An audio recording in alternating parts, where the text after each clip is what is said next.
Welcome to Your Family's Health, the program that focuses on healthcare issues with unique and different modalities for taking charge of your health today. Experts talk weekly with our continuing roster of guests from around the country and right here in Nassau County to keep you up to date on the latest health issues and trends.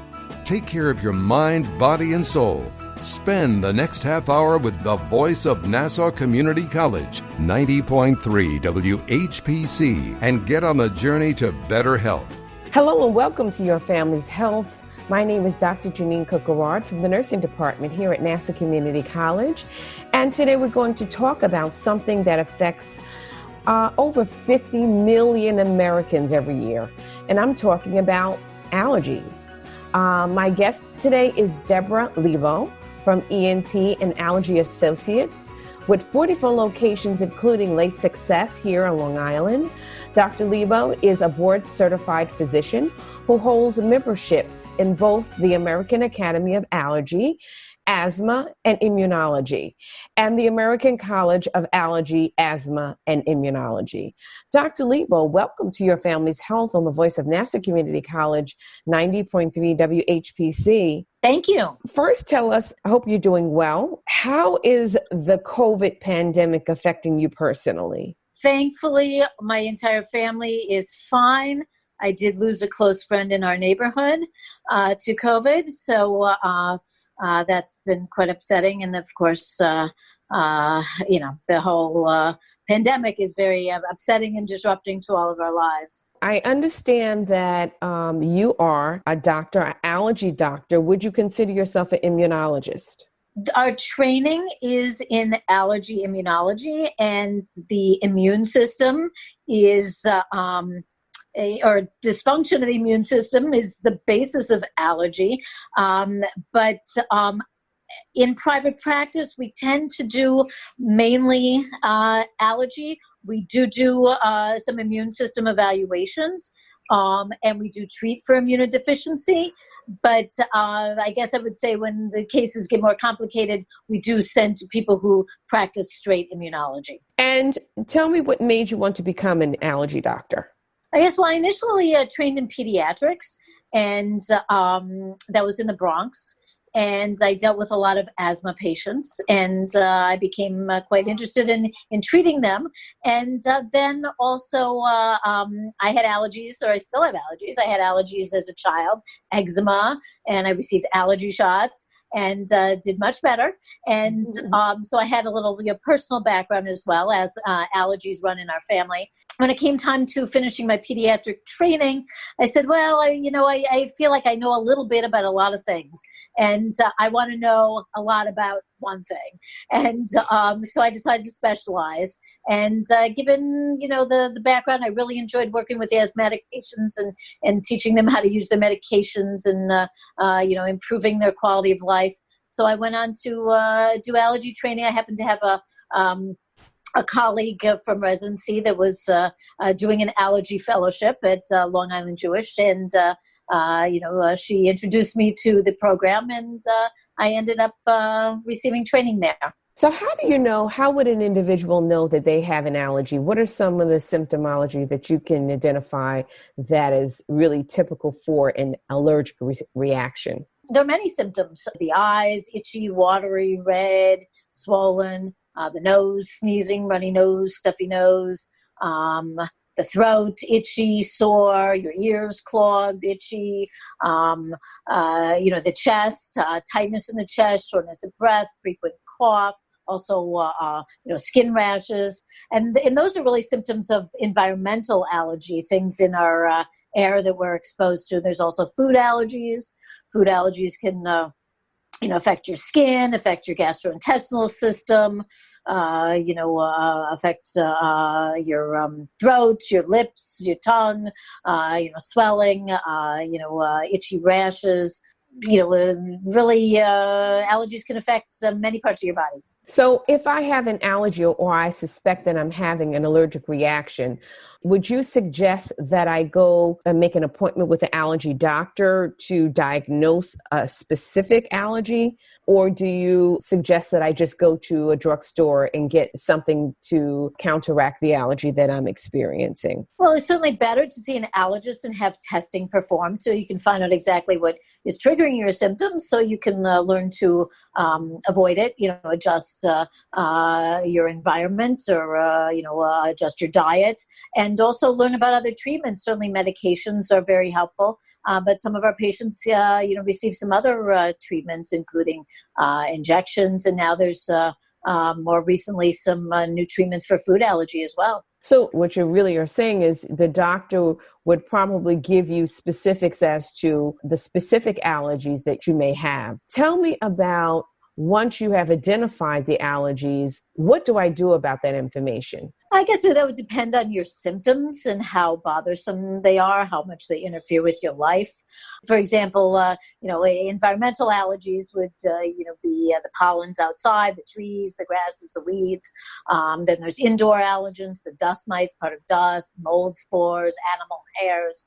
And one of the things with allergy, though, I should mention too, is, we want patients with allergies to be able to lead normal lives. We may have to make some adjustments in their environment, or their medications they take, but we like them to be able to do what other people can do. So in other words, you have a child who's a big soccer player and they're allergic to all the pollens outside. We want to get them to be able to play soccer. We just have to do some modifications to be able to have them do that.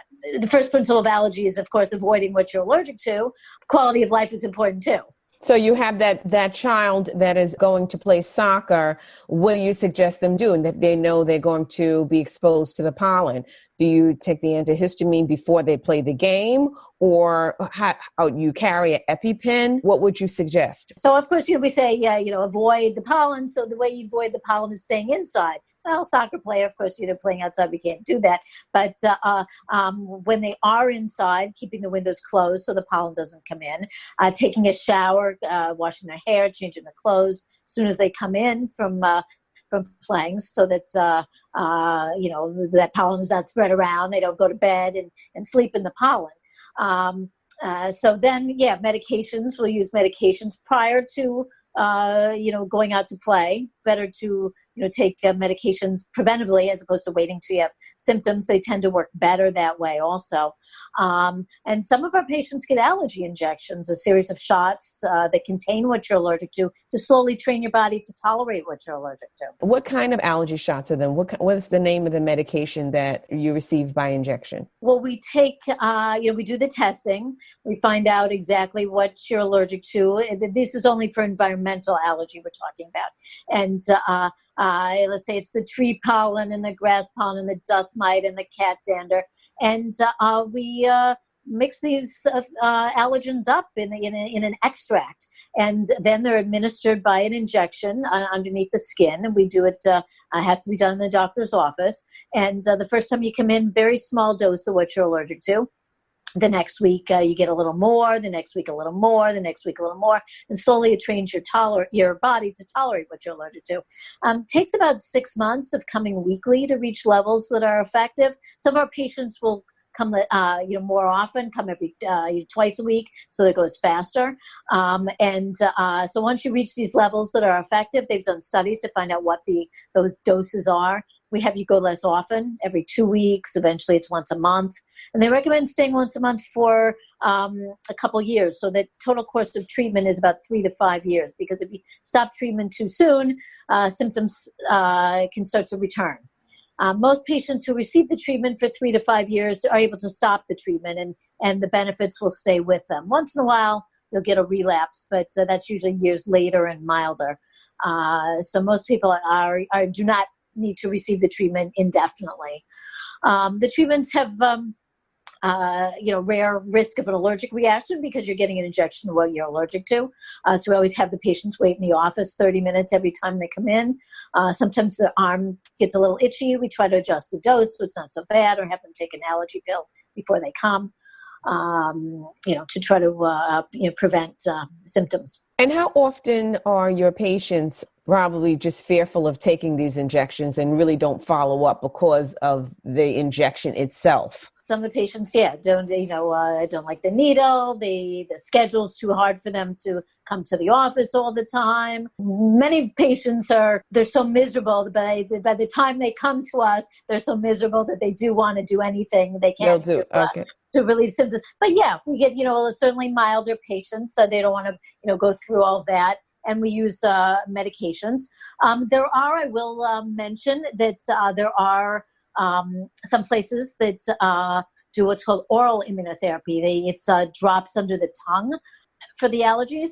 There's also something called sublingual tablets under the tongue for allergy. And right now, actually, those are approved for grass pollen, for ragweed pollen. Grass pollen is late spring and summer. Ragweed is the fall pollen, and it's also approved for dust mites. So we do those tablets as well, and those can be done at home. For the grass pollen, either you can do it year round for about 3 years to try to prevent symptoms, and actually ragweed pollen, you can do it for about 3 years year round, and then you can stop. Or some patients just do it before the season. You start 3 months before the season, and you take it daily throughout the season. I should, mention that you do take this tablet on a daily basis, where the injections are, once a week. So you take this at home under the tongue daily, and it slowly trains you, just like the allergy injections. Side effects with those: sometimes your mouth can get a little itchy. Rare risk, again, of an allergic reaction. So we do have the patients have an EpiPen available just in case.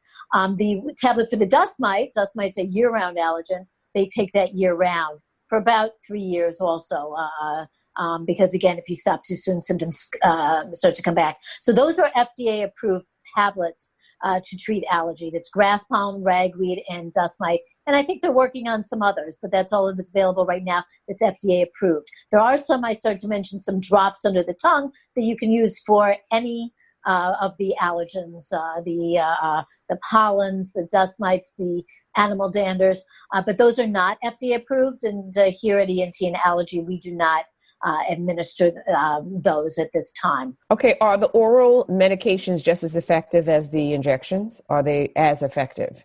The oral medication you're talking about, like taking oral antihistamines such as Claritin, Allegra, or of course using nasal sprays. Well, I was talking actually about the sublingual route that you were just describing. Oh, I'm sorry, the sublingual. It's for those individual allergens. It's a little newer treatment, but we are finding that they are very effective. Probably as effective as is the injections. Again, if you're, you have multiple allergies to multiple allergens, it's hard to do the tablets because you need to include everything, that you want to be treated for, unless you only wanted to be treated for, especially, let's say the grass pollen is your bad season. The other allergens don't bother you so much, even though you're allergic to them. You could just do the grass tablet alone. They are effective. You're listening to Your Family's Health on the voice of Nassau Community College, 90.3 WHPC. My name is Dr. Janine Cook-Garrard, and today we're talking about allergies with Dr. Deborah Lebo from ENT and Allergy Associates, with 44 locations, including in Lake Success here on Long Island. Dr. Lebo is a board-certified physician who holds memberships in both the American Academy of Allergy, Asthma, and Immunology, and the American College of Allergy, Asthma, and Immunology. So, Dr. Lebo, you alluded to for a second those other medications like Allegra. Give me some of the other ones, over-the-counter medications. Claritin, Allegra. Those both are non-sedating. They won't make you sleepy. There's also Zyrtec and Xyzal, which is kind of a derivative of Zyrtec. Those have a small chance of making you sleepy. And then, of course, you've got your older generation antihistamines such as Benadryl. Those will, of course, make you quite sleepy, and you have to take them more frequently to control symptoms. Tell me about, we have noticed, I know growing up myself, I didn't notice as many nut allergies as I am realizing there are today. Can you tell me why that is? I don't think anyone really knows. There is something called the hygiene hypothesis, where we've become cleaner.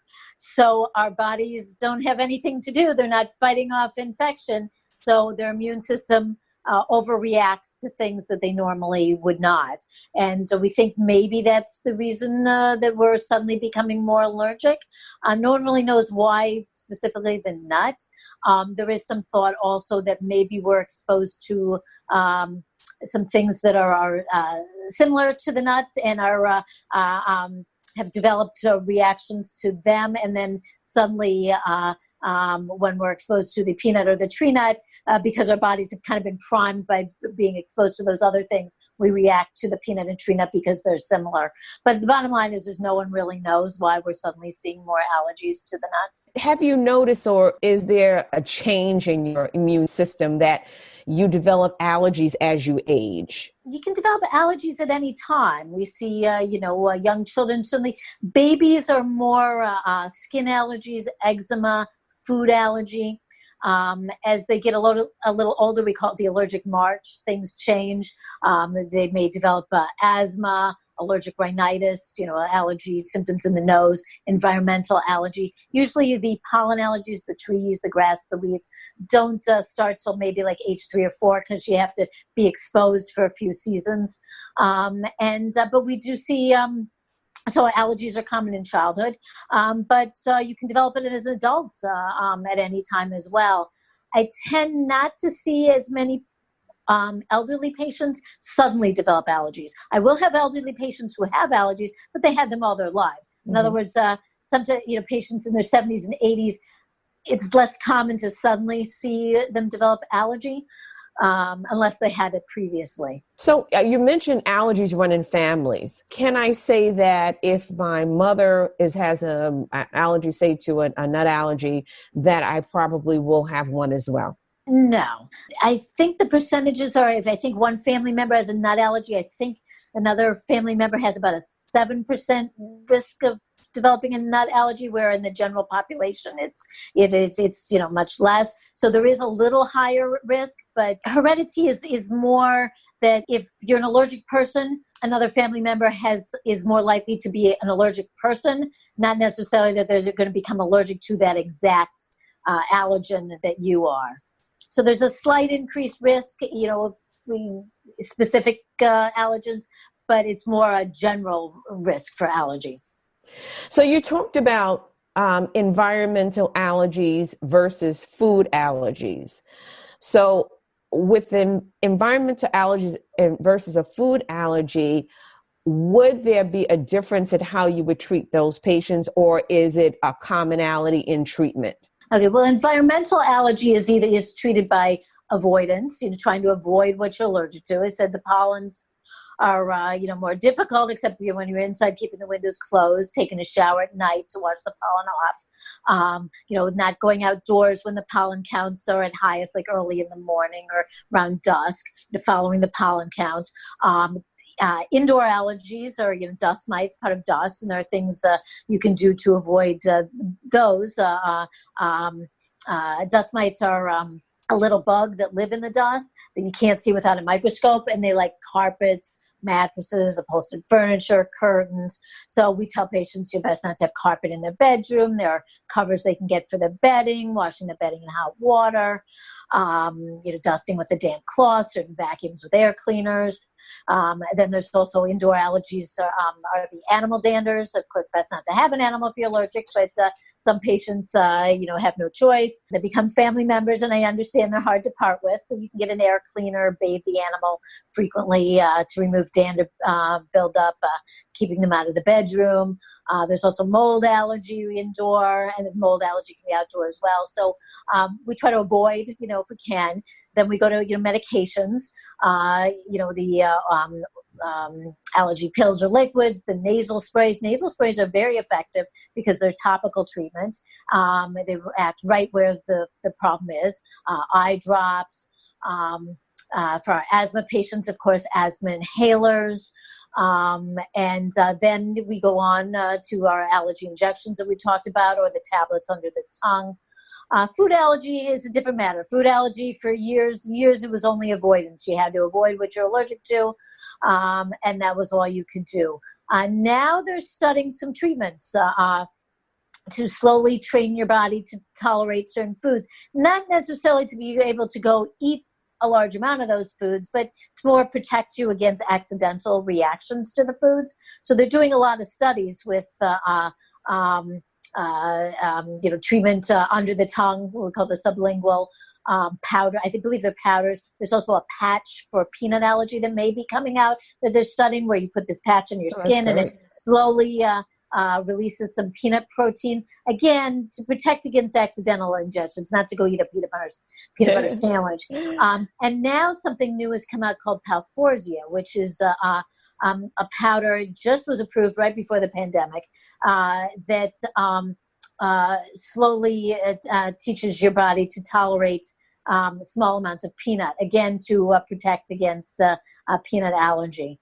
That's a treatment we are still learning a little bit about, but administered in the office, small amounts, and then gradually you get to a certain level, and then the patients are sent home, and they take that amount at home for a couple weeks, and they come back to the office, get an increased dose in the office, and then go home and stay at that dose for a while, and gradually moves on till you get to the dose that they have found to be equivalent to about 2 peanuts, so that patients could, if they were accidentally exposed to peanut, they could tolerate it without reaction. So,